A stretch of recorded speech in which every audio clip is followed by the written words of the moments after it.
Assalamualaikum warahmatullahi wabarakatuh. Perkenalkan saya Auliana Dewi Sasatila dari NIM 20463718 TP 12996. Pada kesempatan kali ini saya akan mereview jurnal mengenai protein.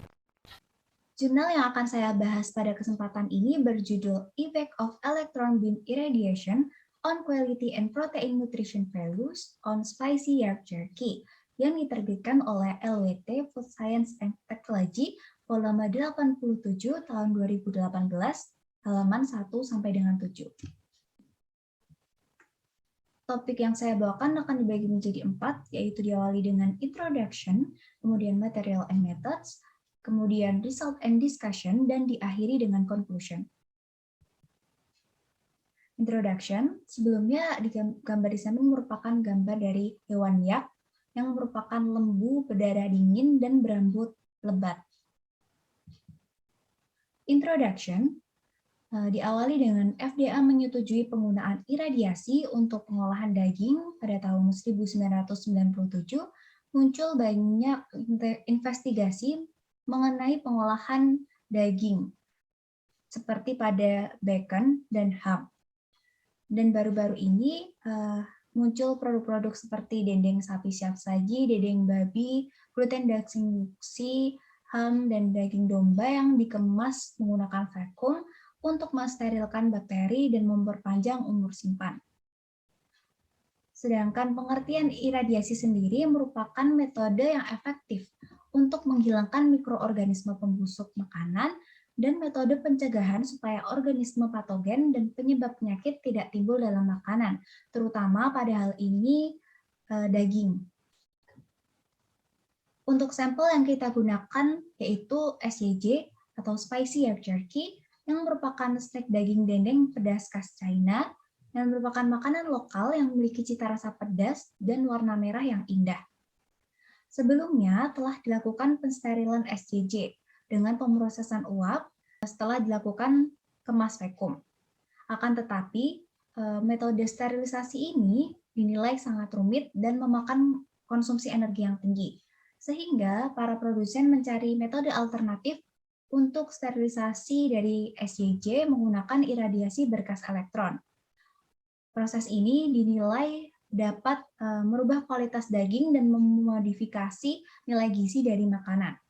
Oleh karena itu, tujuan dari penelitian ini untuk mengetahui pengaruh dari berkas elektron terhadap mutu dan nilai gizi protein dari produk sampel SYJ.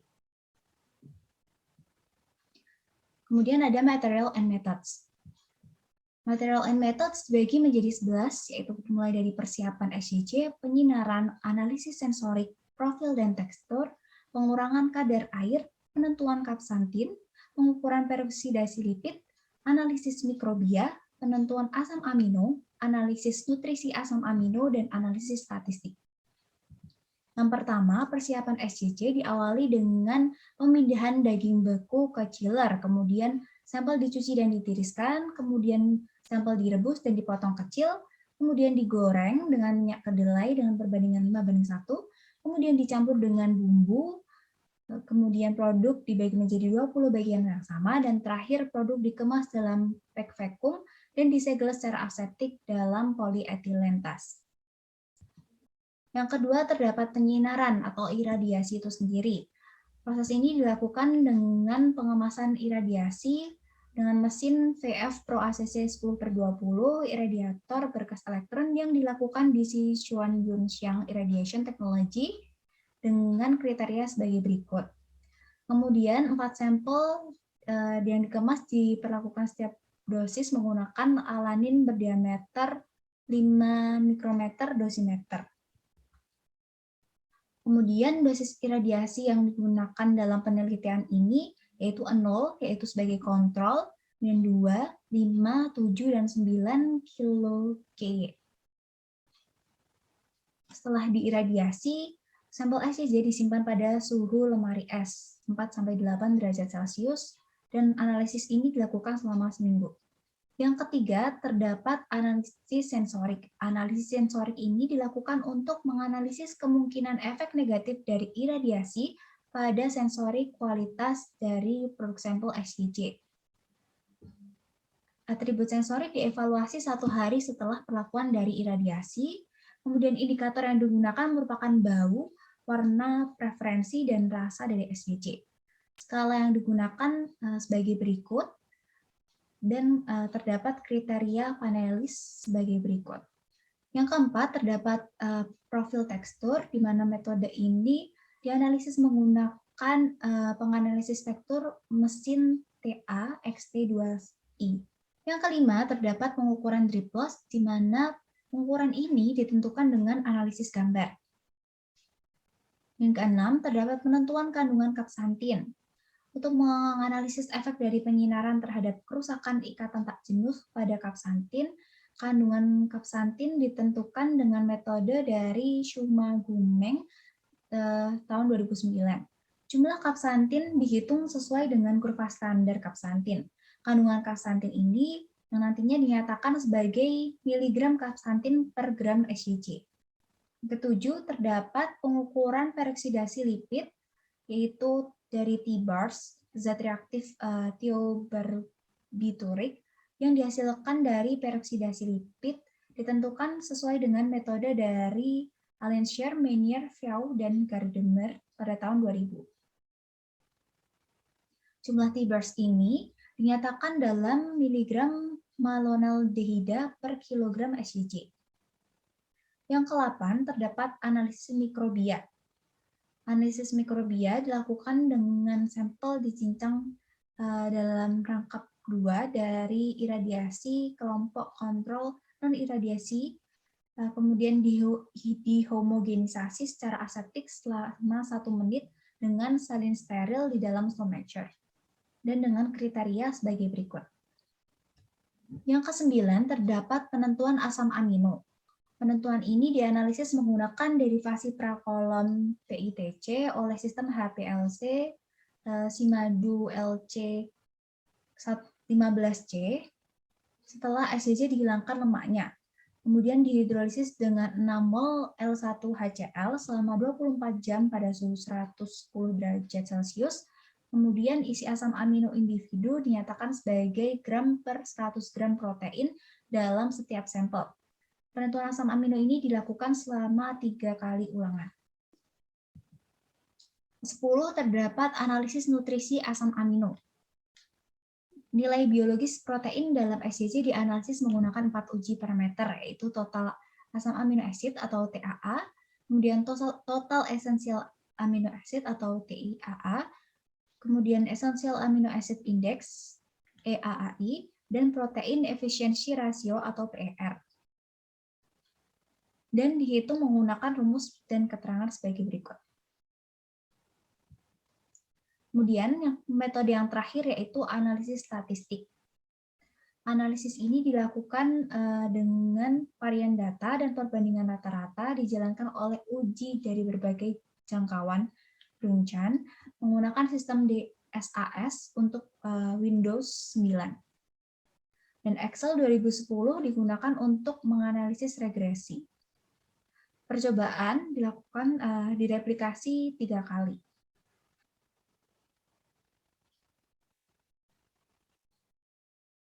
Pada pembahasan selanjutnya, yaitu result and discussion.